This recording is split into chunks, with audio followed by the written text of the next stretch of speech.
大家好, 여러분 안녕하세요, minasan konnichiwa. Hello everyone, and today is the 29th of December 2024, and this is my 9th weekly update, right? So, here we go. So, based on last week's plan, I did do 2 hours of italki lessons, and I did Lingq for Chinese, right? So I managed to watch 5 minutes of this Chinese drama, which is terribly short, and I made 78 Lingqs, right? So a Lingq is basically a vocabulary entry, I suppose, right? So I managed to do 78 and I guess about 90% are words that I already knew, right? And about 10% are words that are, well, maybe not completely new, but words that I'm just not that familiar with, right? So the show that I'm watching, the Chinese drama that I'm watching, is on Netflix, and it is 爱情发生在三天后, right? So, but the English translation is completely different, and it's called No Regrets in Life, right? So far, I'm about 5 minutes in. I can't really tell you how it's going, but I guess for like this kind of non-period dramas, especially romantic, well, I guess it's a romance thing. I don't know if it's romance comedy, but so far it's romance, right? I can't tell yet, but I feel that non-period dramas are probably significantly more useful in the kind of vocabulary and conversations that you would learn from the dialogue, right? So that's the Lingq that I'm doing, right? This is an excerpt from the first class that I had, right? The first italki lesson that I had, right? So my first teacher likes to, her format of having a class is that we'll have a free talk followed by a short, well, I wouldn't say it's a presentation, but she uses presentation format, but a short series of questions which are somewhat interrelated. And then as we talk about the questions, she would add in vocabulary that we are talking about, right? And whichever way the conversation goes, right? So for example, in this slide, we are talking about 你有猎奇心理吗? So do you have a curious, I suppose, personality, right? Like, are you curious, right? So the question that she asked me was, okay, do I know what is 猎奇, right? Which I don't know what is 猎奇, right? So she was like, okay, you should try and guess what is 猎奇, right? So I guess 奇 being 奇怪, right? And she was like, yeah, okay, so 新奇 or 新鲜的奇怪, right? So it's like a new thing, right? A new thing that is interesting, right? And 猎 comes from 猎人, which is a hunter. And a very related vocabulary to that is a 猎头公司, right? Which would be a head hunting company, a recruitment agency, right? So very literal translation. So 猎奇 is, do you have a curious, I suppose, like a heart, right? And above that, there's 表面, right? 表面, I suppose, is appearance. And then we talk about 转眼. So 转眼 is to go deep into something, right? To go deeply into something. And I suppose that's a bit related to the word below, which is 转移. So 转移 is, my understanding of 转移 is to have it's not really a focus, but sort of like a, well, yes, I suppose it's like focus on, well, a loyalty on to one thing, right? It's like, for someone that's 20, I suppose it's a good quality, right? Because it's like someone in a relationship, it's a good quality because it's someone that, is not 花心, right? So the opposite word to 20 is 花心, and 花心is like, someone that, I suppose is very non-committal, right? So anyway, this was just one slide of our class, which I thought was interesting, which I could explain. There were other slides where there were more difficult words inside, which I could not. I didn't want to use it in my weekly update, because if I can't really explain it, what's the point of me putting it in, right? So yes, this was an excerpt of the first lesson with my teacher, and this is an example, not example, but an actual sample of the notes that my second teacher did for me this week, right? So the first word here, Christmas market, right, is 圣诞集市, right? So just a Christmas market, right?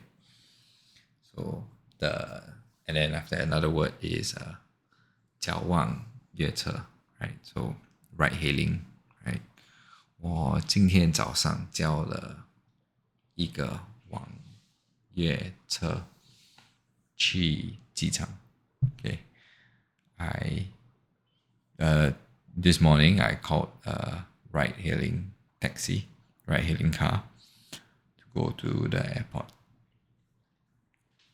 Right.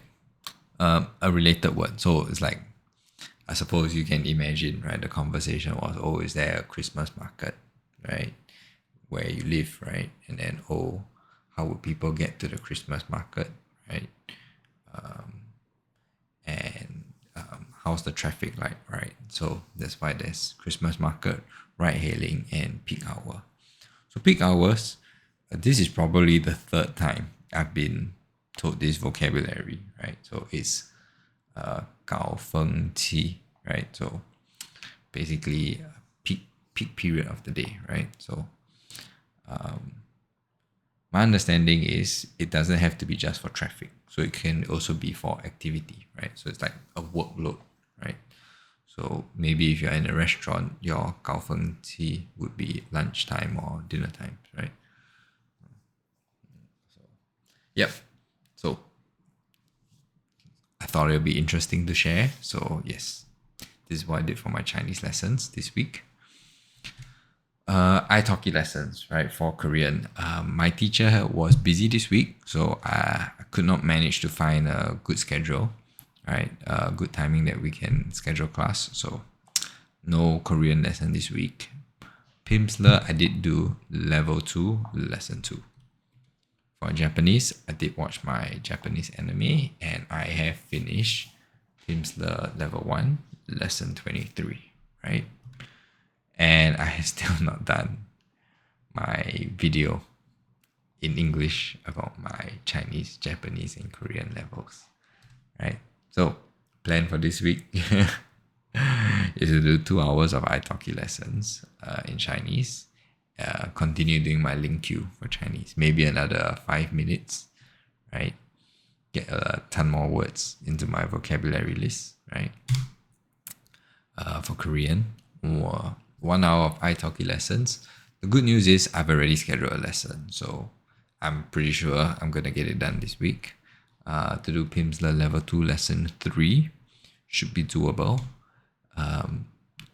Again, Japanese, anime, sub, and 3 lessons of Pimsleur Japanese. Oh, 3 lessons? Oh, pretty sure I mean 1 lesson, right? So I'm gonna do level 1, lesson 24, right? And I will try to do that. This should be my New Year's resolution. So my New Year's resolution is to get out this video, right? As soon as possible, right? So yeah, that was it. Can't believe I've already done 9 weekly updates. To be honest, I don't feel that my language is particularly improving very rapidly, but I do feel that I am taking small steps to getting where I want to be, right? Which is, comfortable conversation, useful conversation, right? In the three languages, right? So, I mean, this was for 2024. I hope I can keep it up for 2025.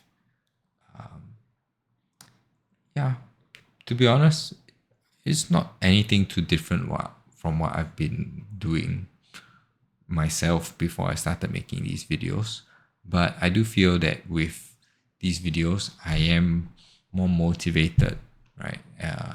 And a lot less lazy, right? To definitely take my lessons and to power through with my Pimsleur lessons, right? So, as I always say, it's not how fast you get to the destination. This is not a race, right? I don't need to achieve fluency, next, in the next few months or in anything. So for me, it's just doing it to just, move forward with this interest that I have and try to get somewhere, right? Because as you know, this is just my hobby. I do have a real life where I do things and I'm busy with other stuff. So I'm actually quite happy that when I have the time, which I'm thankful for, then I can pursue these interests of mine. So let's see how 2025 goes. I do hope that I can, at the very least, keep up with these weekly updates and, maybe if I could be greedy and aim for more, it would be to be able to spend more time to get above this base level of what I'm doing, which is, as you know, I guess you can tell from the pattern, it would be, 2 lessons of Chinese, 1 lesson of Korean, watching my sub anime in Japanese. So if I can get above this baseline, I feel that that should probably accelerate my rate of learning. But we'll see if I'll be able to find time to increase the amount of learning that I'll be able to do. I may, well, I don't know. We'll see. Maybe in my next update, I will be able to talk about my 2025 goals, right? So, yeah. Anyway, thanks for watching. And I'll see you guys in the next video. All right. Bye.